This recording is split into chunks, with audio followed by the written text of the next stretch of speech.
నీకు చేతనైంది చేసుకో, నీకు దిక్కొచ్చిందో చెప్పుకో, లేబర్ ఆఫీసర్ చుట్టూ వాళ్ళని అడుగు అని చెప్పి ఇచ్చేశారు. సార్ ఏంటి సార్ ఇలా మాట్లాడుతున్నారు, ఏంటమ్మా ఏం చేయండి నేను ఇలా మాట్లాడుతున్నాడు. ఈవెన్ వాయిదాలకు కూడా రాలా. ఈవెన్ విజయవాడలో నేను కేసు వేసినప్పుడు ఈవెన్ లేబర్ ఆఫీసర్ దగ్గరికి రాలా, ఈవెన్ సమాధానం కూడా ఇవ్వాల. సమాధానం చెప్పకపోగా నువ్వు ఆడదాన్ని నువ్వేం చేస్తావో నన్ను మాట్లాడుతున్నాడు. ఒక ఆడపిల్ల నువ్వేం చేస్తావు, నువ్వు చేతనం చేసుకో, లేదంటే లేబర్ ఆఫీసర్. అసలు ఒక్క మాట కాదండి, అసలు ఒక ట్రాన్స్లోకి తీసుకెళ్ళిపోయాను నేను.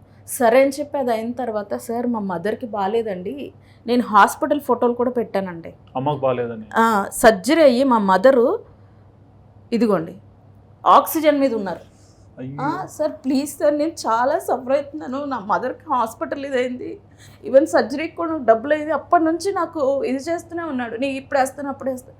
ఒకరోజు చాటింగ్ పత్రికలో నేను వేసిన తర్వాత ఫోన్ చేసి, కోముది అనే డాక్టర్ ఆమె ఫోన్ చేసి, నువ్వు నాకు ఫోన్ చేయొచ్చు కదా, నన్ను అడగచ్చు కదా, నా పర్సనల్ డబ్బులు ఇచ్చాను. మ్యామ్ నేను ఎన్నిసార్లు ఫోన్ చేశాను, ఎన్నిసార్లు మెసేజ్ పెట్టాను మ్యామ్, మీకు కనీసం మీకు ఇది కూడా లేదా అని చెప్పి నేను ఇచ్చేసాను. ఇదే తర్వాత ఆయన ఎండి సుధీర్కి ఫోన్ చేశాను.